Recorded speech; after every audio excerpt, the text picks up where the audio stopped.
Hey everyone, this is Andrew, and in this video I'm going to show you an example of how to find a vector in Cartesian form when you're given its magnitude and the direction that it happens to be facing. So here we just have a badly drawn building with a badly drawn man pulling on a badly drawn string in a certain direction with a certain force, F.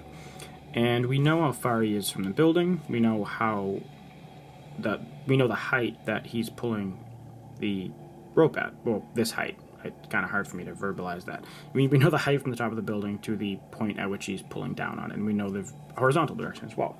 But we don't know the angle, which I'm just calling alpha in this. But we can still find the vector in Cartesian form, because we know basically the A and B, and we're trying to find C. This is just like a triangle, so we're just trying to find the hypotenuse. And so just from knowing your triangles from geometry, you can just instantly see 8, 6, and you know that that's 3, 4, and then you know from that that's a 3, 4, 5 triangle. You could also picture this in a better way, or not really a better way, but if you're trying to find the hypotenuse, you're just going to say C equals the square root of 64, which is just 8 squared, plus 36, and then you are going to, mental math, you are going to get square root of 100, and then that's going to be equal to 10. So then we know that this side is 10. But we can do even better than that because we can reduce everything by a factor of 2. So we can say that this is 4, this is 3, and this is 5. You really could do the other way, but that's just reducing fraction. Either way, doesn't matter. You can use the 8, 6, and 10 if you want. I just like reducing it. And so the first thing we want to do is we want to find the force in their respective components. And then after that, we're able to find the Cartesian form. So we're going to say the force in the x direction. We have the magnitude, so 300, and it's positive. Well, it's going to the right, so it's positive.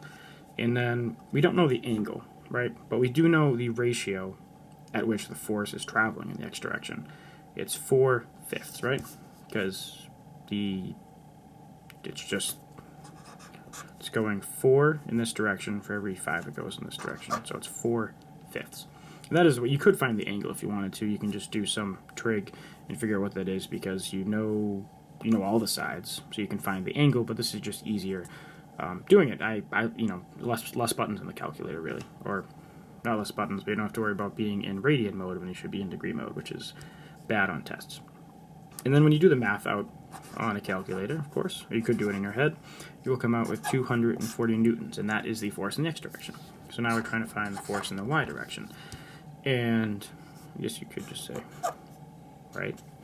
And now we know that it's 300, but it's pointing down, so it's negative. So we're going to have negative 300. And what's the ratio it's going down with respect to its regular direction? Well, that's just 3/5, right? So again, we're just taking this from the triangle. Vertical direction is 3, and the hypotenuse is 5, so it's just 3/5. And then when you do the math out, you're going to find out that's a negative 180 newtons, and that's going down, which is why it's going that way, positive. But in our usual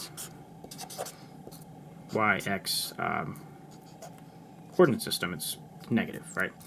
And so to find that in Cartesian form, nice little brackets, so we know that the x direction is positive 240, and that's the I hat.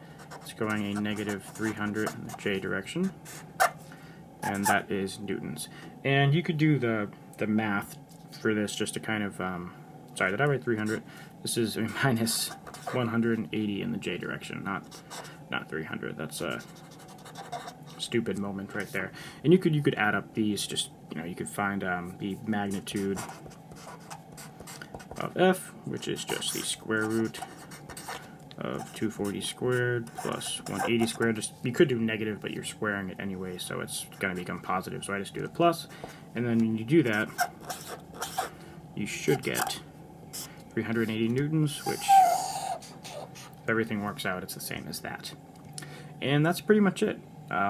You could have an angle in this kind of issue. You could have several forces and then you'd have to break things down even further. But just for 1/4, this is it. So it's pretty straightforward. If you have any questions, leave me a comment below, and I'll be sure to get back to you. Like this video if you enjoyed it, and subscribe for more. Thanks for watching.